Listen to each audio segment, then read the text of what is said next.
Your company's sales represent amounts you are paid for selling a product or service. However, you may not receive full payment from the invoices you send to customers. Your total sales, gross sales, may be reduced by sales returns, allowances, and discounts. You make these adjustments to calculate net sales. Businesses do not immediately receive all of their sales in cash. Part 1. Understanding sales. 1. Review the net sales formula. Sales represents the total units you sold, multiplied by the sale price per unit. The formula for net sales is gross sales, less sales returns, allowances, and discounts. Net sales is important to the people who read and use your financial statements. Your gross sales are total sales before any adjustments. The net sales total is the most precise figure for the sales that your firm generates. Sales generate revenue. Revenue is defined as the amount of money a business receives in a period. Most of the revenue generated by a business is from selling a product or service. Your company can also generate revenue from non-sales activities, such as selling a building or a piece of machinery. 2. Use the accrual method of accounting for your sales. The accrual method recognizes revenue when it is earned and expenses when they are incurred. Since sales generate revenue, you should post sales using the accrual method. You can recognize revenue from sales when you send an invoice to the client, or when you physically deliver the product. Every company has a policy for recognizing sales revenue. This accounting method matches revenue with expenses. It is a better indicator of company profit than the cash method of accounting. The cash method recognizes revenue when cash is received. Expenses are posted when cash is paid. Generally accepted accounting principles, GAAP, requires most businesses to use the accrual method of accounting. All companies of any size need to conform with GAAP rules. Only a very small business with a single owner would use a different method than accrual accounting. Those small businesses may use the cash method. 3. Compute gross sales.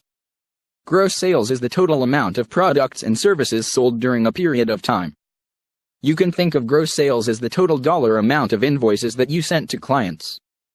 Invoices are sent to request payment for a sale. Part 2. Deducting sales returns, allowances, and discounts. 1. Subtract sales returns. A sales return occurs when a customer returns merchandise to you. Typically, a sales return happens when the goods are defective or damaged. If you buy a pair of pants and notice that the stitching is coming apart, for example, you would expect to return the item for a full refund. Assume you have $50,000 in returns. 2. Account for sales allowances. A sales allowance is a reduction in price charged by the seller. The reduction could be due to a problem with the goods sold. For example, the quality of the items sold did not meet the seller's standards. If there is a mistake in the number of items shipped, or an error in the sale price, the seller may post a sales allowance. Say that sales allowances total $40,000. 3. Post a sales discount.